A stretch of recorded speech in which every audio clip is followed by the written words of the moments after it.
me tell you something about usury. Usury. Any interest rate is called usury. Usury is illegal.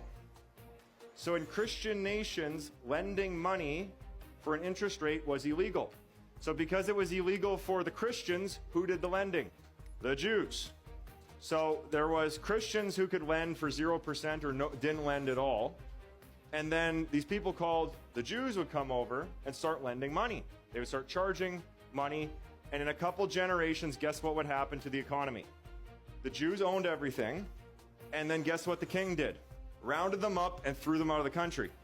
Then they go to the next country, and what would they do? Same thing. And what would that king do? Round them up, kick them out of the country. This went on for thousands of years.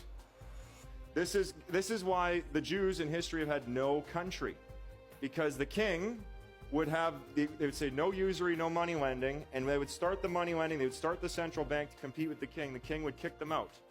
They go to the next country, do it again.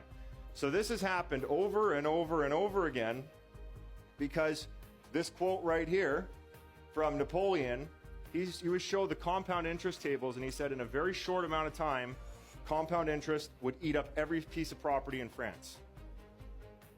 In fact, I'm going to show you how powerful compound interest is. It's a very scary thing. And there's a reason why it was illegal.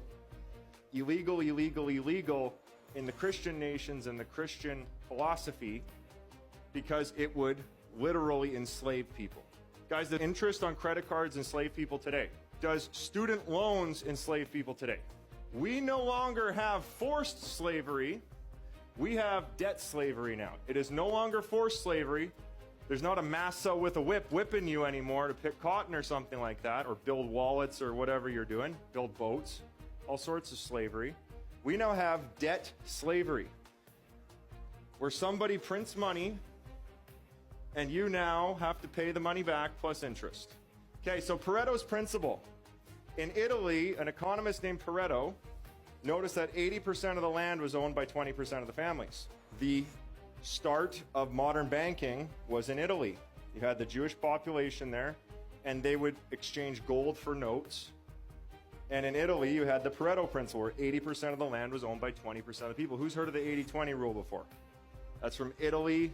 And I want you to write this formula down. Time times compound interest equals power. And today, when you guys are investing in your game, we're going to be doing 30 years of investing over 3 days. So you got lots of time, and you have compounding numbers. So when you compound numbers over time, that becomes extremely powerful.